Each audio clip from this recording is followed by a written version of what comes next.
Even तुम्हाला आज मी सांगतोय का येणाऱ्या काळामध्ये आपला जो एअरपोर्ट आहे हा सुद्धा आपण जवळपास 3,000 मीटरचा आपण त्याला रनवे सुद्धा तयार करतोय.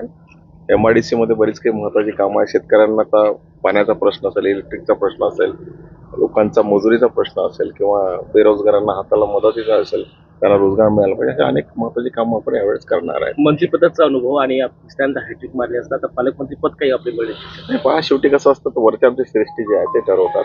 त्याच्यामध्ये मी कोणी मंत्री मागणार किंवा मंत्री देणार असं नसतंय. वरचे जे आमचे ज्येष्ठ लोक ते सगळे समजतात आणि त्यावर ते त्याचा हिशोब करतात. अमरावतीकरांची ही निवडणूक माझी नव्हती, ही नगरसेवकांनी माझ्याकरता निवडणूक लढली होती. त्या अनुषंगाला मला 390 मतं मिळाली. मी सगळ्या मतदारांचा मनापासून आभार व्यक्त करतो की त्यांनी मला चांगली मतं दिली आणि चांगला भरभरून पाठिंबा दिला. आता राहिला प्रश्न की 31 मतं कुठे गेली. 31 मतं जगजाहीर आहे. 27 कोणाची होती, बहुजन आघाडीची किती होती ते जगजाहीर आहे. त्यामुळे सांगण्यासारखं काही राहिलेलं नाही आहे. ज्या लोकांनी माझ्यावरती विश्वास ठेवला ती मतं चांगली मिळाली हे प्रामुख्याने सांगता येईल. आणि ही निवडणूक प्रवीण पोटेची नव्हती, ही निवडणूक आमच्या नगरसेवकांची निवडणूक होती. त्यांचं मी मनापासून आभार व्यक्त करतो आणि धन्यवाद व्यक्त करतो. पण काँग्रेसच्या जो प्रतिस्पर्धी होते तुमचे त्यांना 0 मतं मिळाली. म्हणजे 96 नगरसेवकांनी मतदान केलं अमरावती जिल्ह्यामध्ये, त्याच्यामधून 0 मतं म्हणजे ते 96 मतं तुम्हाला पडली.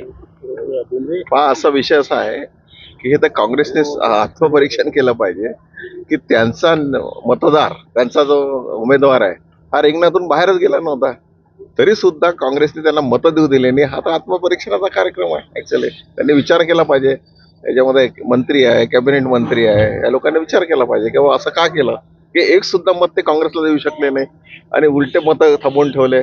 महामानव बाबासाहेब आंबेडकरांच्या संविधानाचा त्यांनी हे केला, अपमान केला. ऍक्च्युअली हे चुकीचं काम झालेलं आहे. म्हणजे जे व्हीप काढला होता शहरवाल्यांनी, व्हीप तर लागू शिवू शकत नाही. काँग्रेसने व्हीप काढलेला आहे तो कुठल्याही परिस्थितीमध्ये चुकीचा आहे. कारण व्हीप त्याच ठिकाणी वापरला जातो. त्या ठिकाणी आपण हॉलमध्ये हात वर करून जेव्हा मतदान मागतो तेव्हा व्हीप वापरला जातो.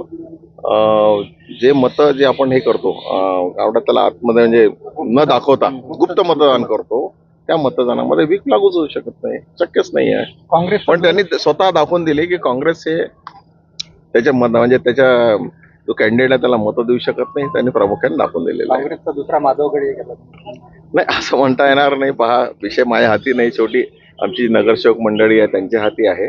त्यांनी काय करावं हा त्यांचा विषय आहे. कारण मी सातत्याने 2012 पासून सगळ्या नगरसेवकांच्या कॉन्टॅक्टमध्ये आहे. सगळ्यांचे रिलेशन्स आहे, फॅमिली मेंबर्स म्हणून मी ते मला ट्रीट करतात, मी त्यांना ट्रीट करतो. त्यामुळे हा माझा विजय आहे. तिसऱ्यांदा तुम्ही निवडून आले, आता काय विजन आहे? असं म्हणता येईल की आता मी 2014 पासून तर 19 पर्यंत जवळपास मी मंत्री म्हणून काम केलं आणि जिल्ह्यामध्ये जो विकास केला जवळपास नुसतं माझा एक पॅटर्न सांगितलं होतं कठोर रोडचं, पण अमरावती जिल्ह्यामध्ये जे काही तुम्हाला रस्ते दिसतात आहे देवेंद्रजी फडणवीस साहेबांच्या मार्फत किंवा नितीनजी गडकरींच्या मार्फत